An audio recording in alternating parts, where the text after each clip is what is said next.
निगरान वज़ीर आज़म अनवार उल हक काकड़ ने नैब तरामीम से मुताल्लिक़ सुप्रीम कोर्ट के फैसले पर रद्द अमल देने से गुरेज किया है। इस्लामाबाद में सहाफ़ियों के सवालन का जवाब देते हुए निगरान वज़ीर आज़म अनवार उल हक काकड़ का कहना था, सुप्रीम कोर्ट के फैसले पर वज़ारत कानून की राय आने के बाद रद्द अमल देंगे।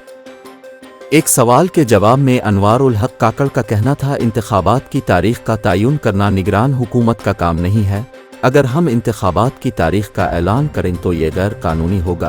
किसी भी गैर आइनी इक़दाम की हिमायत नहीं करेंगे। अफ़गान मुहाजिरीन से मुताल्लिक़ पूछे गए सवाल पर वज़ीर आज़म का कहना था, अफ़गान मुहाजिरीन के हवाले से हुक्काम के साथ तफसीली बातचीत हुई है। एक वो मुहाजिरीन हैं जो रजिस्टर्ड हैं, वो बैन अल-अक़वामी क़वानीन के तहत पाकिस्तान में रहेंगे।